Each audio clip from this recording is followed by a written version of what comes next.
পটল কিন্তু আর কয়েকদিন পর একদমই বাজারে পাওয়া যাবে না। তো পটল বাজার থেকে চলে যাওয়ার আগে পটলের এরমই একটা সিম্পল টেস্টি রেসিপি, যেটা আপনি রুটি ভাত সব কিছুর সঙ্গে খেতে পারবেন, এরমই একটা রেসিপি আমি আপনাদের সঙ্গে শেয়ার করছি। ভিডিও ভালো লাগলে ভিডিওকে লাইক করবেন, শেয়ার করবেন, চ্যানেলে নতুন হলে চ্যানেলকে সাবস্ক্রাইব করে আমার সাথে থাকবেন। এটুকু আশা নিয়ে চলুন আজকের রেসিপি শেয়ার করি। আমি শাশ্বতী আপনাদের সবাইকে ওয়েলকাম করি আমার চ্যানেল কুকিং উইথ এসআরজি বেঙ্গলিতে। আর চলুন আজকে চটপটে একদম টেস্টি একটা রেসিপি দেখে নিই। তো আমি কয়েকটা পটল নিয়ে নিয়েছি, তার মধ্যে একটা একদম ফ্রিজে পড়ে থেকে শুকনো হয়ে গেছে। এমনিতে আমার এখানে পটল খুব একটা ভালো পাওয়া যায় না, খুব রেয়ার পাওয়া যায়, এবং সেটা একদম আমাকে খুব কষ্ট করে পেতে হয়। আর তার সাথে দুটো আলু নিয়ে নিয়েছি, এবং আলুটা কিন্তু দেওয়ার চেষ্টা করবেন, তাহলে আরও বেশি ভালো লাগবে এই রেসিপিটা। ভীষণই সিম্পল একটা রেসিপি, চলুন দেখে নিই কীভাবে করছি। এর জন্য কিন্তু পটল আর আলুর আমি চোকা ছিঁড়ব না, তাই জন্য একবার আগে ধুয়ে ফেলেছি, একবার পরে ধুবো কাটার পর। তো পটলের ওপর আর নিচের বোটাটা আমি কেটে নিলাম। এবার কি করব, এবার মাঝখান থেকে চিরা লাগিয়ে নেব। চলুন দেখে নিই কীভাবে। একটু নতুনভাবে কাটবো, নতুন কিছুই না, তবে যারা নতুন রান্না করছেন তাদের কাছে হয়তো নতুন। এইভাবে একটু আড়া পাতা করে পটলটাকে কাটবো। কেন কাটবো সেটাও আমি বলে দিচ্ছি আপনাদেরকে একটু পরে। আগে কেটে নিই, তারপরে দেখুন এইভাবে আড়া পাতা করে কেটে নেব। এই যে এরম পটল চেরা বলে যে, সেইভাবে কেটে নেব। তো এইভাবে কাটার জন্য কেন কাটছি, এই রেসিপির জন্য এটা ভীষণ উপযোগী। আর ঠিক এইভাবে আমরা আলুটাকেও ঠিক এর মোটামুটি একটু এইভাবে কেটে নেব, যাতে আমাদের মশলাটা ফ্রাই করতে এবং সবজিটা ফ্রাই করতে আমাদের ইজি হয়। চলুন পটল কাটা হয়ে গেলে আমি আলু কেটেও আপনাদেরকে দেখিয়ে দিচ্ছি কীভাবে। হ্যাঁ, চোখা ছিলে করবেন না, যদি আপনাদের খুব অসুবিধা থাকে চোখাটা পটলে একটু হালকা করে ছিলে নিতে পারেন, কিন্তু চোখা ছিলে করবেন না এই রেসিপিটা। চলুন হয়ে গেছে পটল কাটা, এবার কেটে নেব আলু। তো আমি রিকোয়েস্ট করব, ইনসিস্ট করব, বাজার থেকে পটল হয়তো এখনও পাওয়া যাচ্ছে, আমার এখানে তো পাওয়া যায়, যেহেতু আমরা একটু কোল্ড স্টোরেজের জিনিস ইউজ করছি, আমরা সবসময় পাইও না, তাই জন্য আমি পেয়ে গেছি হঠাৎ করে, আমি মনে করলাম আপনাদের সঙ্গে এই ধরনের একটা রেসিপি শেয়ার করি, যেটা এই সময়ের পটলের জন্য খুবই খুবই উপযোগী। কারণ এই সময় পটল আর নতুন পটলের মতো অত ভালো লাগে না খেতে, তাই এইভাবে যদি সিম্পল ওয়েতে একদম চটপটেভাবে তৈরি করেন, দারুণ লাগবে খেতে এবং খুব ইজিলি হয়ে যায়। দেখুন আলুগুলো এরম লম্বা লম্বা করে কেটে নিলাম, তাই জন্যে আমি পটলগুলোকেও এরম আড়া পাতা করে কাটলাম। তো আপনারাও চেষ্টা করুন এইভাবে কেটে নেওয়া, দেখতেও ভালো লাগবে এবং খেতেও ভালো লাগবে। চলুন আলু পটল কাটা হয়ে গেছে, আর একবার আমি ভালো করে কচলে ধুয়ে নিই।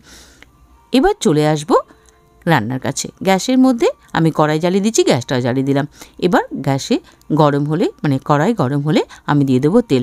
আমি চেষ্টা করব এই রান্নাটা আমি ইনসিস্ট করব সর্ষের তেলে করা, দারুণ লাগবে খেতে তাহলে।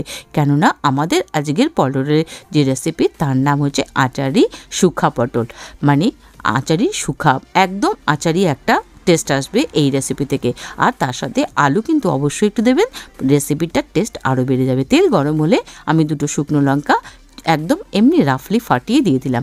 এবার দিয়ে দেবো জিরে, জিরেটা একটু বেশি দেব। তো জিরেটা একটু বেশি দিলে খেতে খুব ভালো লাগবে। আর জিরের একটু আধা দিয়ে দেবো আমি কালো জিরে। তো জিরে কালো জিরে দুটোই কিন্তু আপনারা দেওয়ার চেষ্টা করবেন, তাহলেই রেসিপিটার টেস্টটা খুব ভালো লাগবে। কেন আচারি বলেছি, তো আচারি রেসিপিতে যে কোনো জিনিসে এই ধরনের মশলাগুলো খুব ভালো লাগে। দিয়ে দিলাম আমাদের আলু পটলটা, যখন ওটার থেকে একটা সুন্দর গন্ধ আসলো আমাদের ফোড়নটা থেকে, তারপরে একটু এমনি এটাকে চালিয়ে নেব একদম হাই আঁচে, একদম একটু জাস্ট একটা শর্টে করে নেব এটাকে, একদম হাই আঁচে করবেন কাজটা, যাতে জলটা না ছেড়ে যায়। এরপর দিয়ে দেবো হলুদ। তো হলুদটা একটু বেশি করে দেবো, কেননা আমরা এই রেসিপিটা করব শুকনো, একদম শুখা রেসিপি যেটা বললাম। তো নাকে বরাবর আমি জল ইউজ করব। তো দেখতে থাকুন কিভাবে কি করছি, কিছুই না, কিন্তু একটু ট্রিকি, আর কিছুই না, যেহেতু আমরা এটাতে জল ইউজ করব না, কিন্তু দারুণ টেস্টি একটা রেসিপি তৈরি করে উঠবো। তো দিয়ে দিলাম টেস্ট মতো লবণ, যে লবণটা লাগবে যতটা আপনি সেটা আন্দাজ করে এই সময় দিয়ে দেবেন, তাহলে ভাজাটা ভালো হবে। পুরো সবজির মধ্যে লবণের আর হলুদের যে টেস্টটা এসে যাবে, প্যানসেটে লাগবে না, তাই জন্য প্রথমেই লবণটা যতটা লাগবে ততটা দিয়ে দেবেন। আর মাঝখানটা একটু ফাঁকা করে নিলাম, দিয়ে দিলাম এই রেসিপির জান কাসুরি মেথি, অবশ্যই দেবেন এটা, একটুখানি হাতে ডলে দিয়ে দিলাম, দারুণ একটা গন্ধ উঠবে। যখন খাবেন তখন নিজেরাই বুঝতে পারবেন, ভীষণ সিম্পল, একবার করে খাবেন, এটুকু আমি বারবার ইনসিস্ট করব। তো একটুখানি নাড়িয়ে নিলাম, নাড়িয়ে নিয়ে এটাকে এই 2 থেকে আড়াই মিনিটের জন্য সিম আঁচ করে ঢেকে দেব। 2 থেকে 2.5 মিনিট পর ফিরে এলাম। দেখুন এই জলটা আমি দিয়ে দিলাম, যে জলটা ভাপে জমেছে, কেননা আমরা এটাকে ভাপে ভাপে সুন্দর করে ভেজে ভেজে এটাকে তৈরি করব। হয়ে গেছে দেখুন 2 থেকে 2.5 মিনিট। একটু সুন্দর করে আরেকবার চালিয়ে নিলাম, দিয়ে দিলাম 2টো কাঁচা লঙ্কা আমি চিড়ে রেখেছিলাম, মাঝখান থেকে স্লিট করে রেখেছিলাম সেইটা। আর এটা হচ্ছে ভাজা জিরের গুঁড়ো, অবশ্যই দেবেন এটা, দারুণ, বারে বারে বলছি, দারুণ একটা স্বাদ দেয়। এমনি নর্মাল জিরের গুঁড়ো দিতে পারেন, তবে ভাজা জিরের গুঁড়ো দিলে মানে আচারির যে টেস্টটা সেটা কিন্তু আসবে। আর দিয়ে দিলাম কাশ্মীরি লঙ্কার গুঁড়ো, ব্যাস হয়ে গেল। এবার সুন্দর করে আবার সব মশলাগুলোকে মিশিয়ে দেবো। এখন আমি আঁচটা রেখেছি মিডিয়ামে, কিন্তু মিডিয়াম টু লোতে করে মশলাটা ভেজে নিলাম। এবারে দিয়ে দেবো, এই বললাম যে নাকে বরাবর জল, জাস্ট 1 স্পুন জল দিয়ে দিলাম, যাতে আমাদের শুকনো মশলাটা পুড়ে না যায়।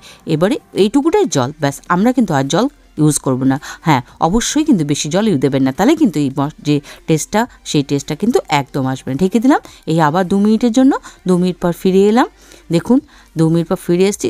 এই সময় যখন আপনি নিজে রান্না করবেন, দারুণ একটা সুগন্ধ পাবেন। দিয়ে আবার একটু চালিয়ে নিলাম। এখন আঁচটাকে আবার মিডিয়াম টু লো করে নিয়েছি। যখনই ঢাকবো তখনই মিডিয়াম করে দেবো। একটু চেক করে নিলাম, আমাদের আলু পটল কিন্তু সুন্দর সেদ্ধ হয়ে গেছে। পরে আর একবার চেক করে নেবো, সুন্দর সেদ্ধ হয়ে গেছে, কারণ আমরা ঢেকে ঢেকে করছি। দেখুন সেদ্ধ হয়ে গেছে, আলুও সেদ্ধ হয়ে গেছে, আর পটল তো ভীষণ পাতলা পাতলা করে কাটা, সেটাও সেদ্ধ হয়ে গেছে। এটা হচ্ছে আর একটা নেক্সট ইনগ্রেডিয়েন্ট, এটা দিতেই হবে, সেটা হচ্ছে আমচুর পাউডার। আমচুর পাউডার যদি না থাকে তাহলে কি দেবেন, তাহলে দেবেন চাট মশলা। আমচুর পাউডারটার চেষ্টা করবেন, কেন আমাদের আচারি টেস্ট আনার জন্য এটা ভীষণ দরকার। এটাকে একটু দিয়ে একটু চালিয়ে নিয়ে জাস্ট 1 মিনিটের জন্য, আমি 1 থেকে 1.5 মিনিটের জন্য সিম আঁচ করে ঢেকে দেবো। ব্যাস হয়ে যাবে আমাদের রান্না শেষ। এবারে চলুন দেখি কি করি। এবার লাস্টে কিন্তু এটাকে আর একটু কি করতে হবে, এটাকে মুচমুচে ভাব আনার জন্য একটু জাস্ট মিডিয়াম টু লো আছে বেশ 2 থেকে 3 মিনিট আমি চালিয়ে চালিয়ে নেব। একটু থামবো, একটু চালিয়ে চালিয়ে ভেজে নেব, তাহলে সুন্দর একটা মুচমুচে ভাব এসে যাবে। দেখুন চামচে করে তুলে আমি আপনাদেরকে দেখিয়ে দিচ্ছি যে সমস্ত সবজিগুলো কিন্তু সুন্দর মতো সেদ্ধ হয়ে গেছে। এইভাবে একটু চেক করে নেবেন, তাহলে বুঝতে পারবেন। দেখুন আলু কিন্তু সেদ্ধ, আর পটল তো দেখেই বুঝতে পারবেন পটলটা সেদ্ধ হয়ে গেছে। চলুন এবার এটাকে করে দেব সার্ভ। তো এটাকে সার্ভ করার জন্য সকালবেলা হলো না, ভীষণ একটা ইজি রান্না। এটাকে রান্না করতে বড় জোর যদি আমি ভিডিও করেছি বলে একটু টাইম লেগেছে, আপনি যদি ভিডিও না করেন, আপনি বাড়িতে তৈরি করেন, সরি আপনি তো ভিডিও করবেন না, বাড়িতে যদি তৈরি করেন 5 থেকে 7 মিনিটে বেশি টাইম লাগবে না। সকালবেলা রুটি দিয়েও দারুণ লাগবে খেতে, পরোটা দিয়েও দারুণ লাগবে, এবং লুচি দিয়েও দারুণ লাগবে, আর গরম গরম ভাতে ডালের সাথে দারুণ লাগবে। আর আপনি যদি শুকনো খেতে ভালোবাসেন আমার মতো, তাহলে শুকনো শুকনো ভাত দিয়ে খেতে অপূর্ব লাগে, কেন একটা আচারি টেস্ট আসবে। তো একবার ইনসিস্ট করবে এইভাবে পটল বাজারে থাকতে থাকতে আলু পটলের শুকা আচারি শুকা মশলা রেসিপিটা তৈরি করে আপনারা খেয়ে দেখবেন। ভিডিও ভালো লাগলে অবশ্যই আমার চ্যানেলকে সাবস্ক্রাইব করে আমার সাথে থাকবেন। দেখা হবে আবার নেক্সট ভিডিওতে, ততক্ষণের জন্য বাবাই। দেখা হবে আবার এরকমই সিম্পল টেস্টি রেসিপির সাথে।